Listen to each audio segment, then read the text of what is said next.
ילדים חיים קצת כמו בגטו, כמו סוסים שלא רואים. אני חושבת שהם פשוט לא יודעים שאפשר אחרת. רק כ-55% בממוצע מהגברים החרדים משתתפים בשוק העבודה, לעומת כ-85% במגזר הכללי. כך לפי נתוני הלמ"ס והמכון החרדי למחקרי מדיניות. ההסתגרות של העולם החרדי בתוך עצמו היא בעיניי הבעיה היותר חמורה של מדינת ישראל מכל הבעיות שאיתן אנחנו מתמודדים.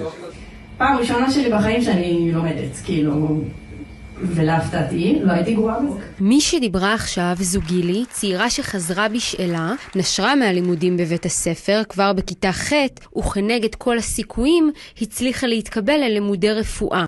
זה קורה בזכות מי שמנסים להעניק הזדמנות לאלו שלא למדו לימודי ליבה. כרגע המדינה לא תומכת, לא נותנת מלגות, לא נותנת סיוע בשכר הלימוד לצערנו, אבל בשביל זה קמנו, כדי לעזור עד שהמדינה תיכנס ותעשה את התפקיד שאנחנו עושים. גם בבנק ישראל הזהירו לאחרונה כי שיעור ההשתתפות הנמוך של גברים חרדים מהווה את אחת מבעיות היסוד של המשק הישראלי. הפתרון לפי הבנק דורש השקעה אמיתית בהון האנושי וצמצום תמריצים לאי השתתפות. המדינה, בגלל שיקולים פוליטיים, אני חושב, לא משקיעה באוכלוסייה הזאת שעוזבת את העולם החרדי. זה חשוב מאוד גם לעולם החרדי לראות שאפשר להצליח בעולם הלא חרדי.